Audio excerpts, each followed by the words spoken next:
Immigration zéro, pardon. C'est un slogan, c'est irréalisable. Avec la politique de Mme Pécresse, c'est même plus qu'un slogan, c'est une contradiction dans les termes. Mme Pécresse dit deux choses. Elle fait semblant d'être dure sur les droits que l'on a donnés aux étrangers de faire venir leur famille et autres personnes. En vérité, vous l'avez entendu, et je voudrais dire aux Français à quel point vous savez, comme ces grandes publicités, on voit écrit en gros réduction de 20%, solde, et puis en tout petit, le mardi matin entre 11h et midi, et encore les jours fériés. Madame Pécresse, le regroupement familial, avec les contraintes que vous donnez, ça existe déjà quasiment. C'est déjà ce qui existe. Il y a des contraintes de revenus, il y a des contraintes de temps, mais tout ça, c'est du baratin. Quand vous dites... il n'y a pas d'examen de français. Non, du tout. Oh, c'est dur pour tous les gens qui parlent français dans toute l'Afrique francophone. Oh là là, ça va être dur, Madame Pécresse. Et l'examen d'assimilation aux valeurs de la République. Oh là, vous êtes dur. Et l'examen des valeurs de la République non, les valeurs de la République, vous savez très bien que c'est un examen bidon, tout ça.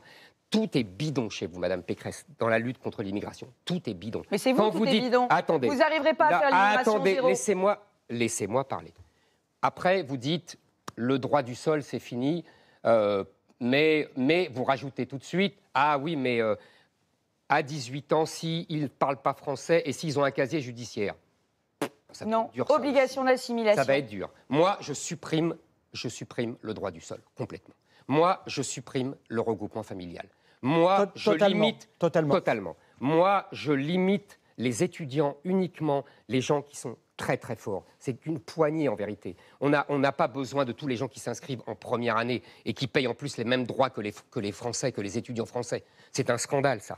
Moi, je continue, j'expulse les délinquants étrangers. Moi aussi. Non, pas vous. Non, Madame Pécresse, moi, je les expulse, non. Mais après qu'ils aient purgé leur peine, ou alors je mets des accords pour qu'ils fassent leur peine en prison. Donc vous le faites pas. Parce que sinon, non. Moi, je continue, je déchois de la...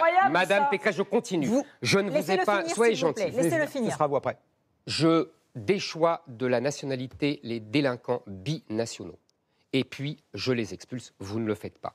Par ailleurs, j'enlève les prestations sociales non contributives, comme l'on dit, c'est-à-dire le RSA, l'allocation logement, le minimum vieillesse, aux étrangers non européens, vous ne le faites pas. Ou plutôt, parce que vous êtes très habile, ou plutôt vous essayez de tromper les gens, vous dites « Ah oui, non, on enlève les prestations sociales non contributives aux étrangers non européens, mais c'est-à-dire le RSA, le minimum vieillesse et les allocations logement, et les allocations familiales, et les allocations logement.